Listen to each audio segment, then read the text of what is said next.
नमस्कार दोस्तों। आज मैं अपने नए चैनल पर आपका दिल से इस्तकबाल करती हूँ, आपका स्वागत करती हूँ और उम्मीद करती हूँ कि इस ज़रूरी वार्तालाप को जो मेरे बहुत लंबे अनुभवों से मैंने अर्जित किया है और जिसे मैं आप लोगों के सामने आप अपने भविष्य के बारे में या आप इनसे सीख ले सकें या फिर आपको भी इससे कुछ फ़ायदा हो, इसके लिए मैं ये शुरू कर रही हूँ। उम्मीद करती हूँ आपको अच्छा लगेगा। मेरा नाम वंदना वाणी है और मैं शिक्षिका रही हूँ काफ़ी लंबे समय तक और रेसिडेंशियल स्कूल में शिक्षिका रही हूँ और इसके अलावा मैंने रंगकर्म और आकाशवाणी पर भी काम किया है। अभी मैं आपको एक बहुत अलग से विषय पर ध्यान आकर्षित करना चाहती हूँ, विशेष तौर पर महिलाओं का, क्यों उसका शीर्षक है क्या आप अच्छी माँ हैं। आपको थोड़ा आश्चर्य होगा ये, क्योंकि माँ तो हर माँ अपने को अच्छा ही समझती है और अच्छी ही होती है। लेकिन दोस्तों, हम यदि अपना मूल्यांकन करें एज अ मदर और अपने पास्ट को देखें कि अभी तक जो बच्चे हमारे बड़े हो गए हैं या हो रहे हैं, क्या हमने उनकी परवरिश की वो जैसा हमने सोचा था, जैसा हम करना चाहते थे, क्या वैसी हुई? क्या हम कर पाए वैसी? और ये बात बिल्कुल सही है दोस्तों कि ज़िंदगी एक ऐसी चीज़ है जो आगे बढ़ती जाती है। आप चाहे गलतियां करें उसमें या आपने बहुत उपलब्धियां हासिल की हों, लेकिन हम वापस अपनी ज़िंदगी में अपनी गलतियों को ठीक करने के लिए, उनको दुरुस्त करने के लिए नहीं लौट सकते। इसलिए बेहतर है कि हम पहले से अलर्ट रहें, जागरूक रहें। माँ के बतौर दोस्तों, मैं 2 बेटों की माँ हूँ और मेरे बेटे उच्च पद पर और काफ़ी अच्छी पढ़ाई की है उन्होंने बड़े इंस्टीट्यूशन से। मैं ये नहीं कहती हूँ कि मैं बहुत परफेक्ट माँ रही लेकिन मैंने बहुत सारी चीज़ें सीखी और अभी भी सीख रही हूँ मैं कि जो मेरे सन हैं, ग्रैंड डॉटर हैं, तो उनके लिए मैं सोचती हूँ कि जो हमने अपने बच्चों को रखा, उनको क्या हम वैसी ही परवरिश दे रहे हैं? और ये संभव नहीं है, क्योंकि हमारा समय अलग था और उनका अलग है। अब तो हमने जैसे बच्चों को रखा वैसे हमारे बच्चे अपने बच्चों को रखें, ये ना तो ज़रूरी है और ना ही ये संभव है, क्योंकि समय बदलता है, स्थितियाँ बदलती हैं, टेक्नोलॉजी आती है नई, उससे फिर सारा ये निर्णय होता है कि हम बच्चों को कैसे पालेंगे। लेकिन अब जो असली बात जो मैं अब शुरू करना चाहती हूँ वो ये है कि हमने जो बच्चों को पाला वो उस समय ज़्यादातर संयुक्त परिवार होते थे, जॉइंट फैमिलीज़ होती थी और उसमें बच्चे कब पल जाते थे, देवरानी जेठानी सब साथ में रहते थे, सास है, सारे ससुर वगैरह, ससुर हैं और जेठ देवर, सब ये लोग सब साथ में रहते थे। तो जब बच्चे पैदा होते थे तो उस समय पता ही नहीं पड़ता था कि कैसे वो बड़े हो गए, क्योंकि घर में देखने वाले बहुत लोग थे। और दूसरी बात सबसे महत्वपूर्ण यह है कि उस समय लेडीज़ ज़्यादा जॉब नहीं किया करती थी, तो उस समय में जो बच्चे पाले जाते थे वो बहुत ही सहजता से पाले जाते थे और ना तो ये मोबाइल था उस समय, ना ही कोई ऐसी चीज़ें थी, कार्टून फिल्म्स वगैरह थी, या हम बच्चों को बहुत ही ऐसा हेल्दी फूड के बारे में अलर्ट रहते थे कि अब ये देना है बच्चों को, ये पौष्टिक देना है, ये नहीं देना चाहिए, ऐसा कुछ नहीं था। घर में जो बनता था, जो सहज उपलब्ध होता था, वो बच्चे हमारे लेते थे और अच्छे खासे निकलते थे, ना मानसिक शारीरिक कोई कमी नहीं रहती थी। उसके बाद समय बदला और फिर धीरे धीरे टेक्नोलॉजी का विकास हुआ, मोबाइल आया, नए नए प्रोडक्ट्स मार्केट में आए और कई सुविधाएं हो गई बच्चों के लिए। बच्चों के लिए पहले ऐसे पार्क जैसे आजकल होते हैं वैसे नहीं होते थे। गेम जोन या स्पोर्ट्स वगैरह जो होते हैं जैसे मॉल वगैरह में होते हैं, ये सब पहले नहीं हुआ करते थे। मॉल ही नहीं होते थे पहले, तो छोटी शॉप ही होती थी। अब क्या है, बच्चों के लिए बहुत सारा एक्सपोजर हो गया है और पेरेंट्स बहुत खुशी खुशी उनको ले जाते हैं। खाने वगैरह में भी काफ़ी अलर्ट रहते हैं और ये सब, तो इतना फ़र्क आया है। लेकिन जो सबसे बड़ी बात जो आजकल मैं देख रही हूँ कि एक प्रॉब्लम समझ लें या फिर विवशता समझ लें, एक वो है कि आजकल यंग जो जनरेशन है वो दोनों ही हस्बैंड वाइफ दोनों जॉब में होते हैं और जब उनके छोटा बच्चा होता है तो उनको और आजकल संयुक्त परिवार नहीं है, जॉइंट फैमिलीज़ नहीं हैं, ज़्यादातर एकल परिवार होते हैं। तो और महानगरों में है यदि तो और ज़्यादा प्रॉब्लम। तो अब क्या करें? तो उनके लिए फिर एक कोई full time made, care taker बच्चों की या कुछ इस तरह की सुविधाएं देखी जाती हैं। लेकिन दोस्तों, क्या ये सुविधाएं बच्चों के लिए लाभदायक हैं?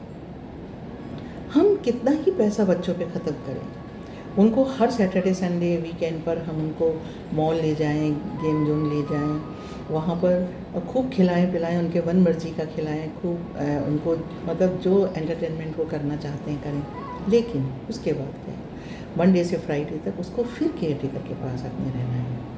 और इंडिया में जो केयर टेकर होती है वो ज़्यादातर बहुत ज़्यादा पढ़ी लिखी नहीं होती, वो बहुत पढ़ी लिखी नहीं होती और बहुत ज़्यादा ट्रेंड नहीं होती हैं बच्चों को रखने के लिए। वो अपनी गरीबी के कारण, इसके कारण वो जॉब करती हैं। और एजेंसीज़ जो हैं वो बहुत ज़्यादा खुली हुई हैं आजकल इंडिया में।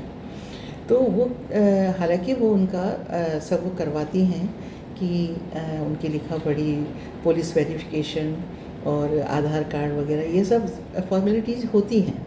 लेकिन मैंने ये देखा कि वो यदि बाद में कोई इश्यू हो जाए तो वो रिस्पॉन्सिबिलिटी नहीं लेती है एजेंसीज, और कोई बहाने कर देती हैं। और दूसरी बात, उन एजेंसी के अक्सर पुलिस में भी काफ़ी जान पहचान होती है, और तो वो सब यदि हम आगे चाहें भी तो वो कार्रवाई नहीं हो पाती है। तो ये सब फॉर्मेलिटीज़ करने के बाद भी यदि ट्रेंड भी है तो आप एक बात सोचिए कि ट्रेंड केयर टेकर भी एक केयर टेकर है। She is not a mother और एनी फैमिली मेम्बर। वो अपने बच्चे को जो देखेगी, वो उसको जो पेमेंट मिलता है उसकी नज़र में उस दृष्टि से बच्चे को दिखेगी। आपके सामने जितनी देर बच्चा होगा उसको वो अच्छे से रखने की कोशिश करेगी। लेकिन मुझे नहीं लगता, और मेरा ये पर्सनल एक्सपीरियंस भी है, कि आजकल मोबाइल का ज़माना है, तो मैंने अक्सर देखा है कि जो केयर टेकर होती हैं वो मोबाइल पे, जब कोई सामने नहीं होता तो बच्चे को कुछ भी दे दिया खेलने को, खाने को, और वो मोबाइल पे देख रही हैं। तो फ्रेंड्स, मैं आपसे यही कहना चाहती हूँ कि वैसे हम लोग बहुत इंतज़ाम करते हैं कि सीसीटीवी लगवा लेते हैं और ये, लेकिन आप सीसीटीवी पूरे घर में कहाँ तक लगवाएंगे, है ना? तो उनके पूरा बच्चे को पूरी तरह शारीरिक मानसिक रूप से किसी केयर टेकर पर डिपेंडेंट करना, ये मुझे नहीं लगता कि बच्चे के भविष्य के लिए अच्छा है। बच्चे का फ्यूचर के लिए मैं इसलिए कह रही हूँ कि ये मनोवैज्ञानिक भी मानते हैं, जो चाइल्ड स्पेशलिस्ट होते हैं, मतलब जो मनोविज्ञान के स्पेशलिस्ट होते हैं, वो ये अच्छी तरह बताते हैं, जानते हैं, और बुक्स में भी लिखा हुआ है कि गर्भ से लेकर, पैदा होने से नहीं, जब गर्भ में बच्चा आता है तब से लेकर के और 5 साल की उम्र तक बच्चा मानसिक रूप से काफ़ी कुछ धीरे धीरे डेवलप करता जाता है, और 5 साल तक उसका काफ़ी मानसिक विकास हो जाता है। यदि वो सामान्य बुद्धि है तो वो समझ जाता है कि कब मुझे रोना है, कि मेरी सारी इच्छाएं पूरी की जाएंगी, कब मुझे माँ के पास जाना है, कब मुझे ये काम नहीं करना है, ये सब वो जानता है। डायरेक्शंस जान जाता है कि ये पार्क है, यहाँ पर मुझे जाना है, यहाँ पर क्यों जाना है, सुपरमार्केट गए तो क्या चीज़ खरीदना है, कौन सा खिलौना लेना है। यहाँ तक कि बच्चे जो आजकल जो इलेक्ट्रिक टॉयज़ वगैरह आने लगे हैं, उनको भी वो बहुत अच्छे से हैंडल करना और वो खुद ही कर लेते हैं सब। तो जब हम समझते हैं कि 5 साल तक बच्चों में इतनी बुद्धि की नींव पड़ जाती है एक तरह से, और वही एक दौर होता है, उसके बाद वो जो यहाँ इसके जो मनोवैज्ञानिक होते हैं वो ये बताते हैं कि 5 साल के बाद वो सिर्फ अपनी बुद्धि को परिष्कृत करता है, मतलब बढ़ाता है, जो नींव उसमें रख दी गई है। एक बात मैं आपको यहाँ बताना चाहूँगी। मेरे एक रिलेटिव जापान में रहते हैं, वो उनका भी एक छोटा बच्चा है। तो वो बता रही थी कि वहाँ पर पैदा होने से लेकर इस कोशिश में लग जाते हैं पेरेंट्स कि बच्चों को अनुशासन कैसे सिखाया जाए, कि बच्चे और खुद काम अपने हाथ से करें। हमारे यहाँ तो 5 साल क्या 7-8 साल तक बच्चों को बहुत ही छोटा बच्चा समझा जाता है। उनके यहाँ बच्चा पैदा होते ही वो इसमें लग जाते हैं कि बच्चे को क्या हम सिखाएं। तो लेफ़्ट साइड में चलना है, रोड क्रॉस कैसे करना है ना, ये सारी चीज़ें। कोई चीज़ नीचे गिर जाए तो उसको डस्टबिन में डालना है ना। और पेरेंट्स हैं या कोई बड़े हैं, उनसे कैसे बात करना है, उनके रिस्पेक्ट कैसे करना है, ये सारी चीज़ें वो उनके बहुत ही बचपन में बता देते हैं, है ना। अब स्कूल बस में जाना है तो कैसे क्यू लगाना है, फिर ऊपर बस में चढ़ना है, एक एक चीज़ वो समझाते हैं। इन चीज़ों को वो प्राथमिकता देते हैं, प्रायोरिटी देते हैं इन चीज़ों को। जबकि हमारे यहाँ पेरेंट्स ही नहीं होते अनुशासित। आई एम सॉरी ये कहने में, लेकिन मुझे सचमुच मैंने देखा है कि पेरेंट्स को खुद को ये समझ नहीं होती है इतनी, बच्चों को क्या सिखाएंगे वो। तो ये सारी चीज़ें हैं। तो मेरा मानना ये है कि आजकल वैसे ज़्यादातर मल्टीनेशनल कंपनीज़ भी प्रेफर कर रही हैं वर्क फ्रॉम होम को। यदि ऐसी स्थिति बनती है वर्क फ्रॉम होम की, तो आप एक डे के लिए रख सकते हैं, डे केयर टेकर रख सकते हैं। 24 आवर्स के लिए या वो ना रखें, और कुछ ऐसे टाइम के लिए रखना चाहिए केयर टेकर हमेशा, जिसमें आप बहुत बिज़ी रहते हैं, उस समय में वो उनको रखें। दूसरी बात, CCTV लगाइए जो मेन रूम है।